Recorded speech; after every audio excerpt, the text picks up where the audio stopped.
Good evening and welcome to Prime Business. I am Pius Kojobaka. Some Ghanaian exporters have expressed worry about the continuous appreciation of the cedi against the US dollar, warning the trend would affect their inflows and revenue margins. They argue if this persists, that could derail their budget for the year while impacting on the cost of operations. Reacting to the cedi's impressive performance against the dollar, an exporter, George Konye, called on government's intervention to cushion them from the cedi's appreciation. It was not what we had planned for. We knew that this situation can arise because it can either go one way or the other. However, for exporters, this is a significant increase over a short period of time. Yeah, I can speak in general terms. You prepare your budget based on a number of projections, one of which is that you are going to operate with an exchange rate of at a certain level.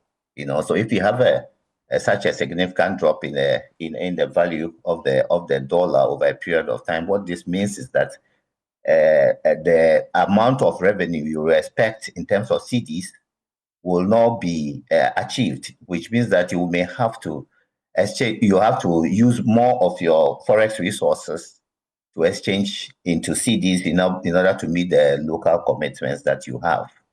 And if this continues for a while, that can become problematic, but it means that your budget will be totally out of gear. The African Center for Tax Policy Research is proposing that the 1% COVID levy be renamed and channeled into the Ghana Medical Trust Fund, also known as the Mahama Cares. The group is of the view that such an initiative will ensure permanent funding into the trust to improve healthcare. Speaking to Joy Business, leading member of the group and tax consultant Francis Timmoy urged government to consider the proposal in the media budget when reforming the value-added tax system. Reform is very necessary because if you look at the current structure, the yield that the VAT brings into our tax bucket is very small. The African Tax Administrator Forum, they do a comparison of 36 countries and how much the VAT contributes. Even though we have the highest VAT rate, when it comes to the yield, we are just doing about 18%, when Togo and Benin are doing close to 40%. So clearly the reform is needed. And so what we are saying is that let us, for example, the decoupling that was done in August 2018, let us reverse it. And I'm happy that the government is saying that is one of the things that they are looking at. Now, when they finish that decoupling, we've heard the government trying to come up with a special fund which is going to deal with these chronic diseases. Pius, you and I know very well that the chronic diseases, stroke, kidney, and all these things places a very serious financial constraint on people who find themselves in that situation. So the proposal is that when this policy or reform is completed, government says that they are abolishing the 1%. What we are saying is that let's channel it to support the fund.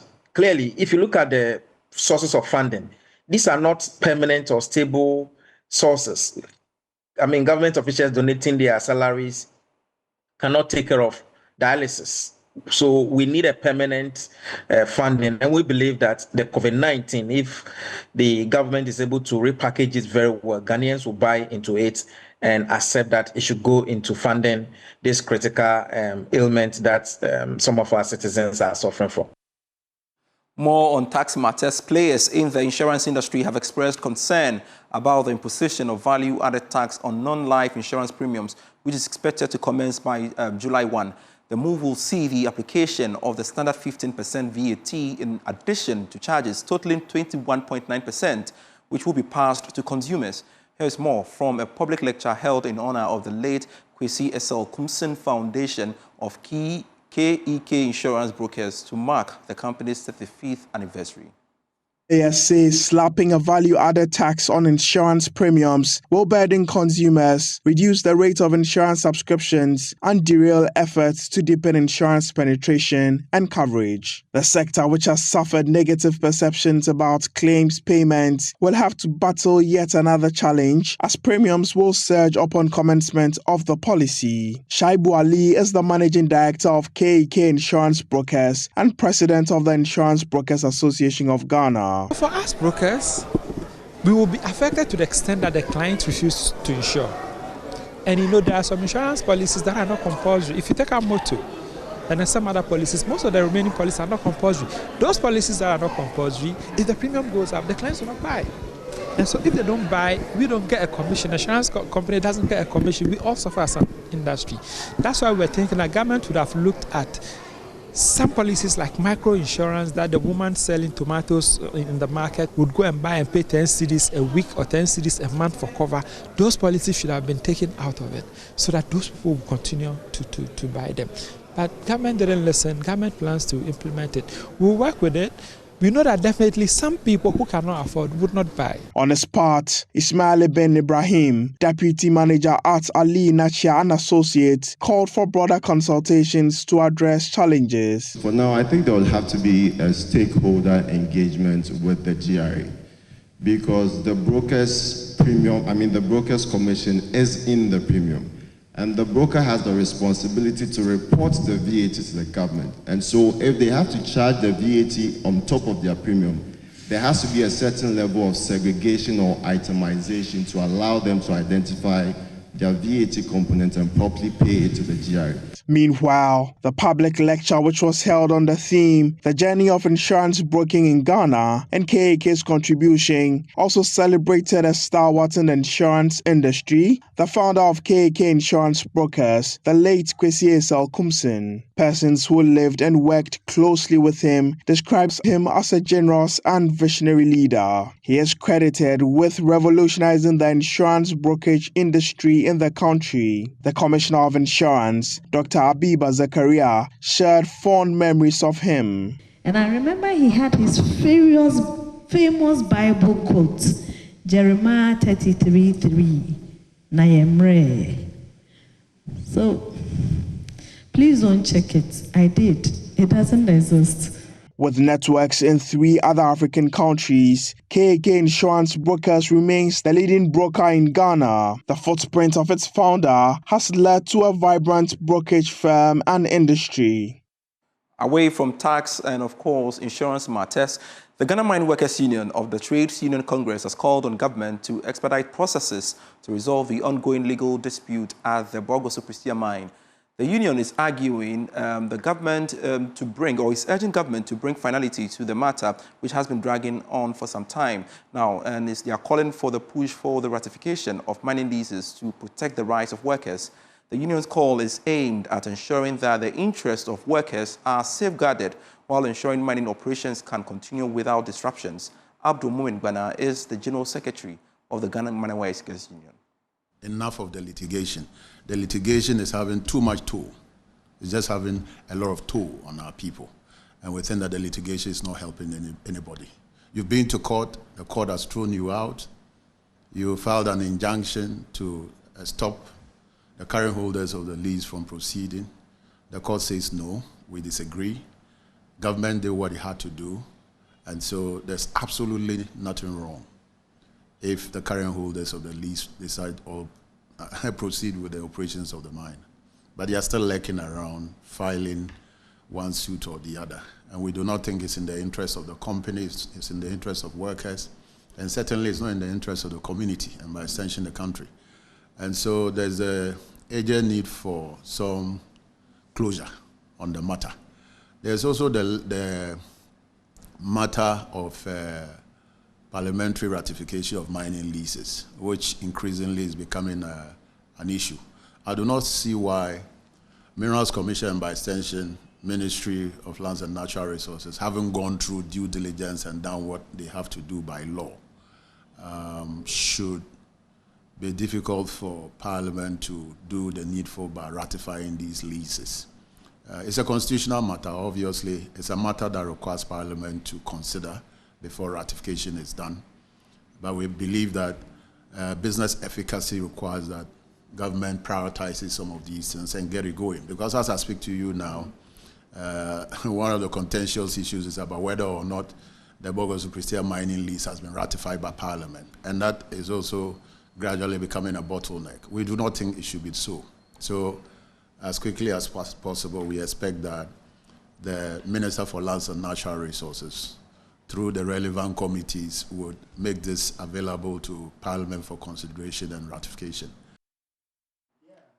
Ghana's outdoor recreation and adventure landscape has gained another addition with the opening of Weape Mega Zipline and Adventure Park, a world-class forest amusement park in Agri in the eastern region. Now, the newest amusement park in Ghana is expected to provide environmentalists and co-tourists with an adequate platform to explore nature. More in this report.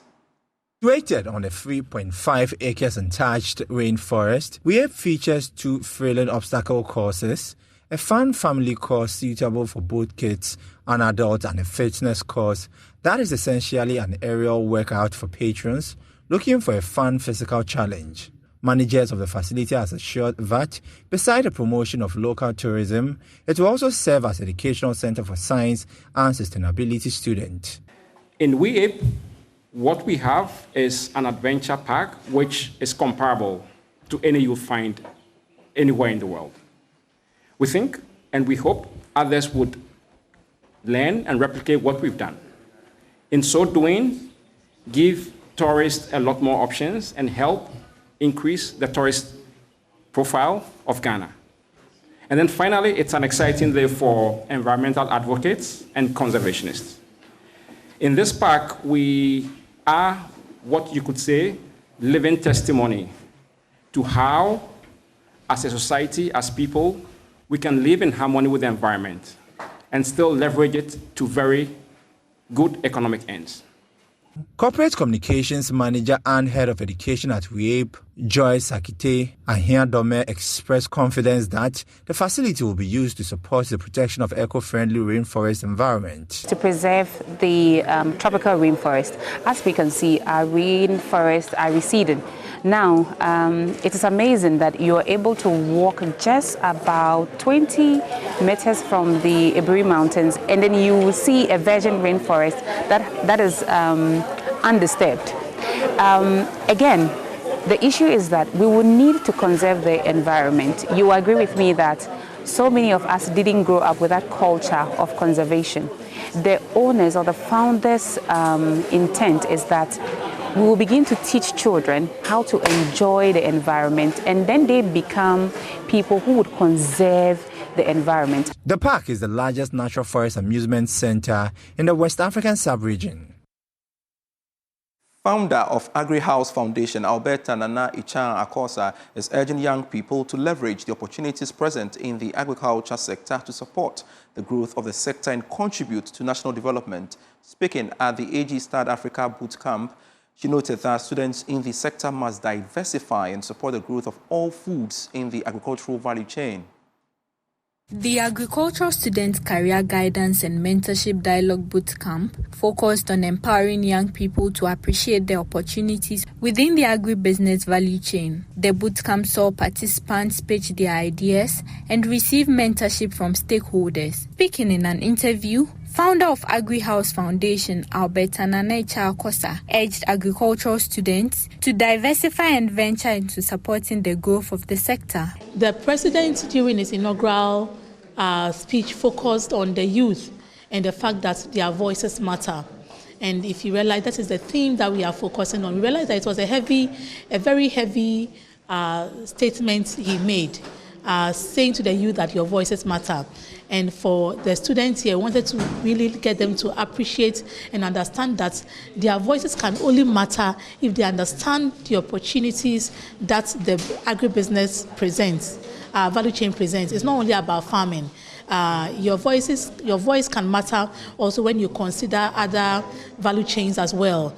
If you are trying to build a sustainable food system, maybe some can also look at the agro-processing space, especially now that most of our raw materials are exported. And the sad thing about it is that even our share nuts is even being taken away. And you realize that there are lots of students from the north, from Damango, from UDS, and veterinary who are well endowed and equipped and have have demonstrated, like I always say, they have demonstrated and keep demonstrating that if the opportunities are there, they can contribute. Lead for Gender, Youth and Inclusion at FOMA, Joanna Chemel, urged participants to turn their innovative ideas into feasible solutions.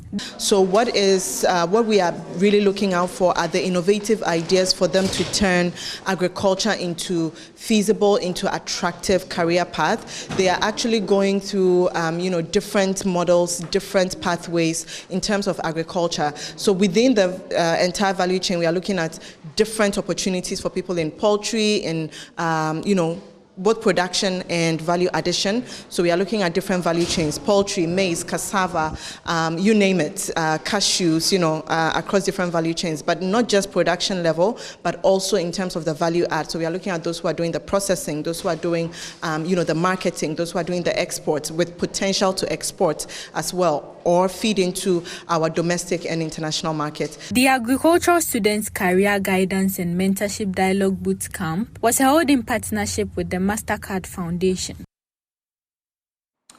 I remind you're still watching Prime Business. Tell you what, this Mother's Day, go beyond the usual flowers and chocolates. Surprise mom with a gift as unique as she is. Whether it's a striking painting and handcrafted sculpture or a rare artifact, the B.A. Champong Gallery has created one-of-a-kind pieces that turn gratitude into timeless beauty. And of course, B.A. Champong explains why you need to purchase an art piece. Well, feel free to call B.A. Champong Gallery on 0243-058-956 to make an order for mom.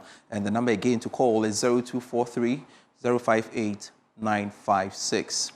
Now, let's do something in the Upper West region because the Deputy Chief Executive Officer of the Ghana Enterprises Agency, Samira Abdul Aziz, has reiterated the commitment of John Mahama and the NDC administration to ensuring that small and micro enterprises are supported to improve the local economies and better the lives of the people. Speaking in Wa as part of the 5-day mentoring tour of the Upper West region, she noted that the government is bent on providing a viable ecosystem for small, micro and medium enterprises to enable them to thrive. Rafiq Salam reports. As part of a 5-day working monitoring tour of the Upper West region, Deputy Chief Executive Officer of the Ghana Enterprises Agency, lawyer Samira Abdul Aziz, visited regional and some district offices that are under the agency. The visit is to see the progress of work on some projects undertaken by the agency and to interact with the beneficiaries, listen to their successes and challenges with a view to improving and finding solutions to them. Lawyer Samira Abdulaziz first made a whistle-stop visit to the Upper West Regional Office of the Ghana Enterprises Agency to interact with the workers before having a meeting with the Upper West Regional Director of the agency, Abdul Mumin Mohammed. Abdul Mumin Mohammed laid bare to the Deputy CEO the various projects undertaken by the agency, lumping it with the challenges faced in the implementation. With the GetP, I think we have about 4 categories of them. We have the high growth, we have women enterprise grant, those are people living with disability, and the youth. I think currently we are rolling out the BizBox, another project training, and we send our schedule. I think we are going to kick off this week. And with the GetP, and also have MSC Go, where we have some couple of beneficiaries who receive the fund in the region. Then in all, that's what, and you can see people also coming. When you enter the reception, they also come for business advisory and counseling services. We also promote business trade associations and the like. All these are geared towards improving the local economy, which will also contribute to the national economy. Lawyer Samira Abdulaziz, on her part, spoke of the commitment of the John Dramani Mahama administration to ensuring that small and micro enterprises thrive, having realized the private sector is the backbone of the country's economy. The president in his reset agenda made mention of the fact that in his administration he's going to ensure he provides a viable environment and create a viable ecosystem for micro, small, and medium enterprises to thrive, especially because the private sector is the backbone of every economy, not just the Ghanaian economy. So we are here to ensure that the vision of His Excellency John Dramani Mahama and the new administration is brought to fruition. So I've also taken note of your concerns regarding logistics and others, which you mentioned. We will do our best. We'll forward it to our CEO, Madam Margaret Anseh, and then ensure that the challenges being faced are, in one way or the other, substantially reduced, if not drastically, curtailed. The deputy CEO of the Ghana Enterprises Agency later visited some project sites at Boha and other communities where she interacted with some of the beneficiaries. Reporting for Dwayne News, Rafik Salam. Wow. And that's our package. I am Pius Kojo Baka. For more stories, do log on to myjoyonline.com/business.